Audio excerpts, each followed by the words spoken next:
If he comes home with a broken arm, that's okay. It's okay.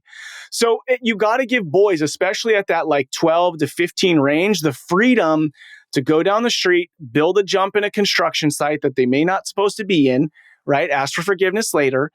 And they need that little bit of rebellion. Otherwise, they're going to get to 20, 25, and they're going to do rebellion in a way it's not going to be a broken arm. It's going to be something that could be life detrimental. So let me ask a last question, or I have one more question after this, but let me ask a question that coincides with what you just shared.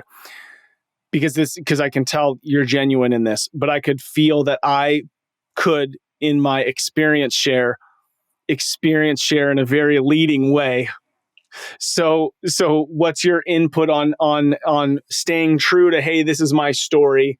You gather what you want from this. It's hard, man. It's so hard. Yeah. When I have to check myself, it's like that. This is, a textbook play, like coaches come up with a play, but the shoe slips and the cleats don't bite, and then you're off by a few feet, but you still make the catch. Yeah. So I think that's the perfect answer, though, because the perfect answer was a vulnerable, honest one, where it's like, I even for the rest of my life am going to have to catch myself, check my motives, because I'm a human being. Yeah. But like you said, just because the shoe slips, the cleat doesn't catch, doesn't mean that the catch won't still be made the way it needs to be made, even if I didn't fully show up like exactly correct. Yeah. And that's life, right? Like that's kind of the messiness of what this is all about. So yeah, I love the answer. It's real. Yeah. And sometimes, man, like you want to just, especially when your kids are far away, you just want to hear their voice, man. And sometimes you just say, like, my son calls maybe a third as often as my daughter, right? But sometimes I just want to have a conversation, just respond to what he's saying. But I tell myself, maybe he just wants to talk, right? He doesn't want a response. And this is, don't overlay my interactions with my daughter, who she calls sometimes even twice a day, both parents, right? Whereas it'll be a week from when I hear from my son. And when he talks, he just wants to talk. Yeah. I have to tell myself, hey, listen, if you try to respond, he may think I'm trying to solve his problem. Could give advice. So, yeah, it's a hard one. Ashish. Yeah. Ashish, this has been wonderful, my friend. We could talk for hours about fatherhood. We both clearly love this so much. Before I ask my last question, is there anything I missed? Is there anything that's sitting on your mind or your heart that you want to share before I ask my final question? Man, I feel so privileged. I've known you for 4 years at least. Yeah. I follow you. On the work that you've done. And what a nice niche you've created in this, to have this such joyful conversation, man. Right. And I'll just say this, man, like it's, you're father of daughters. Girls have always had a way to kind of connect and bond. They do sleepovers. They make friendship bracelets. Yeah. They write letters to each other. Right? They buy the same pajamas. Boys who used to, maybe you and I, we would collect tadpoles in our pockets and make ramps for our bikes.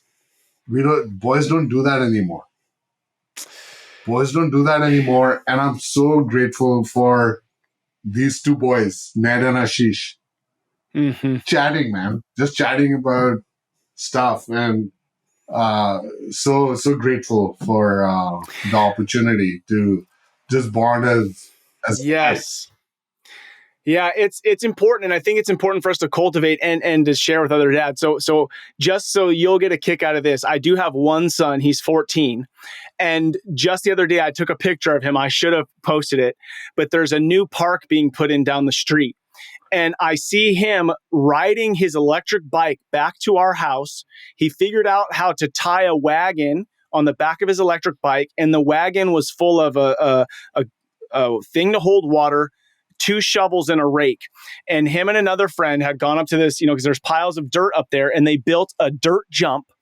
And it exists, but it is so much less than it was.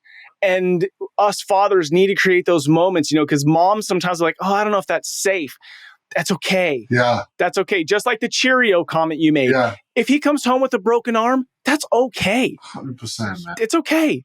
So you got to give boys, especially at that like 12 to 15 range, the freedom to go down the street, build a jump in a construction site that they may not supposed to be in, right? Ask for forgiveness later.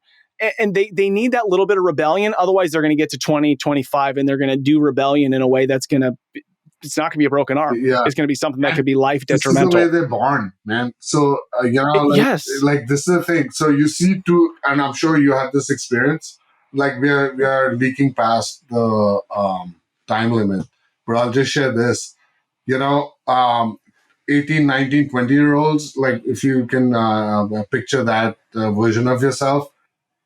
If someone listened in to my conversation with my friends, they'd question if we liked each other. We'd always be barbing, Yeah. Right? Yeah. And why do we do it? We do it in order to test each other that, hey, listen, when I'm in a foxhole, and I'm in a bind, will you be there? Yeah. Will you have my back?